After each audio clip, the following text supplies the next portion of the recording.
Medusa wasn't just feared, she was silenced, a symbol of rage, betrayed. Hi everyone, I'm here to bring you the history of Medusa. In today's video, we are continuing our series, The Dark Side of Mythology. And I am going to tell you 5 dark truths about Medusa. First off, let's take a look at her origins. Before she became a monster with snakes for hair, Medusa was once a beautiful mortal woman. In fact, she was so beautiful that Athena took notice of her. One day, Medusa was praying to Athena at her temple, and she asked the goddess to grant her wisdom and martial prowess.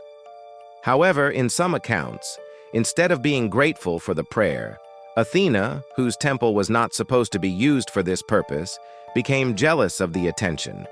And in other accounts, it was Poseidon who was angry that she had prayed to Athena instead of him. So either way, Athena or Poseidon took offense, and they decided to curse Medusa.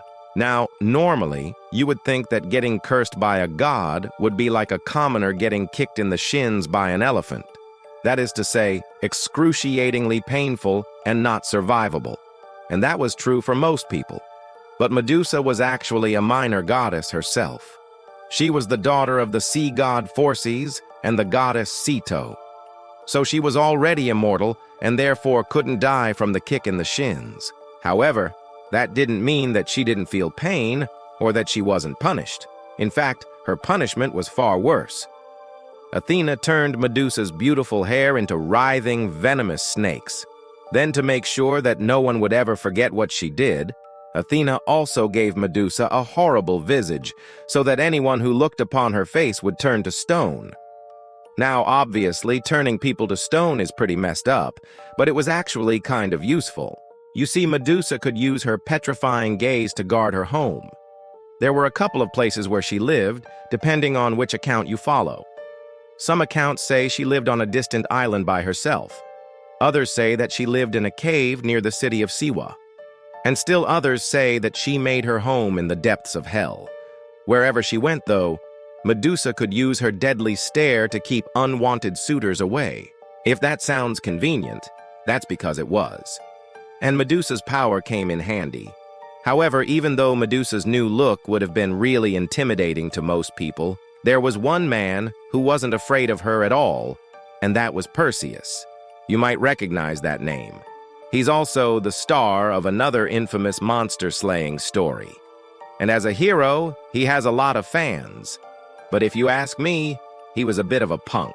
The thing is, Perseus wasn't the only one who could petrify people. In fact, he could do it in half the time it took Medusa to kill with her snakes. However, despite his skill, he didn't petrify Medusa. And there's a good reason why too, because if he did, he wouldn't be able to get the revenge that his mother was looking for. You see, Perseus's mom, the mortal Danae, had been locked away by King Polydectes, who was hoping to marry her. But then one day, while she was bathing, a golden rain came down and deposited Perseus in her lap. So now both Perseus and his mother were trapped in Polydectes' castle, and they needed help. Enter old man Atlas, Perseus's grandfather.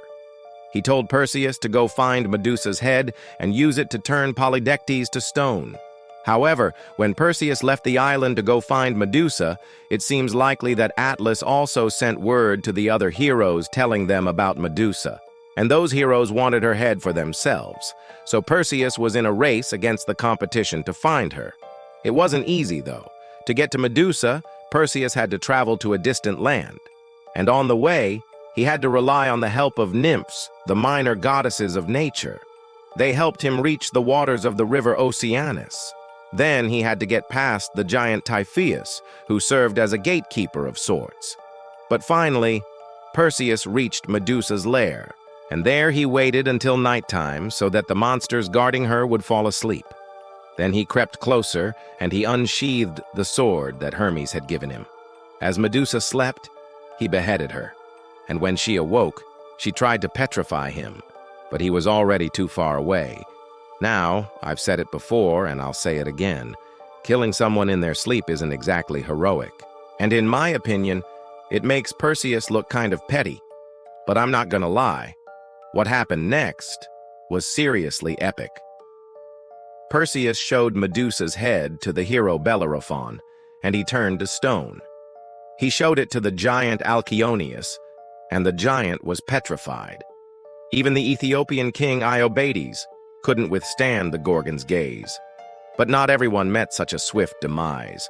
Another hero named Polyphermos tried to claim Medusa's head for himself, but she turned him to stone before he could get close enough to strike a fatal blow. However, when her son, Pegasus, saw his sister's severed head, he flew down and snatched it in his talons. Then he flew all the way to the eastern Mediterranean, where he hid it in the temple of Athena. Although Athena was the one who had cursed Medusa, she didn't want her enemy to win, so she claimed the head for herself. Now, some versions say that Athena put Medusa's head on her shield called the Aegis, while other versions say that she put it on her helmet.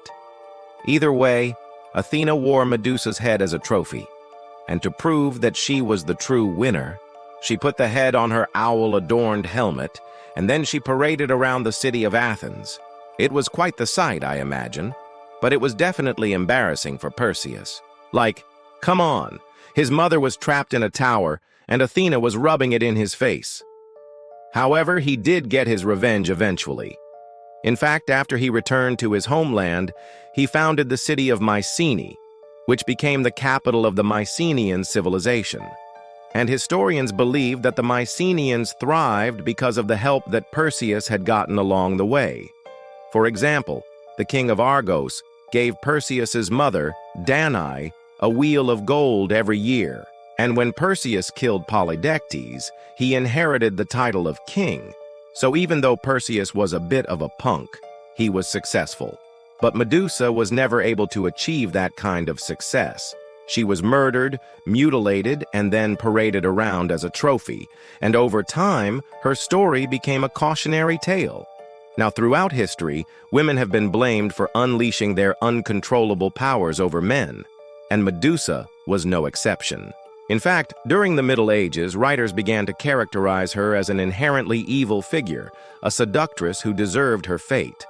However, Medusa's story was never meant to be a warning to women. In fact, she was a warning to men. Originally, Medusa was a symbol of female empowerment. She was a woman who used her beauty and her powers to protect herself. But then male writers came along and twisted her image. They turned her into a monster who deserved to be slain, a monster who didn't exist at all. In reality, Medusa was never a threat to society. She was just trying to survive. Thanks for watching. Which version of Medusa's story is your favorite? Let us know in the comments. And don't forget to subscribe so you never miss an episode of Myths and Legends.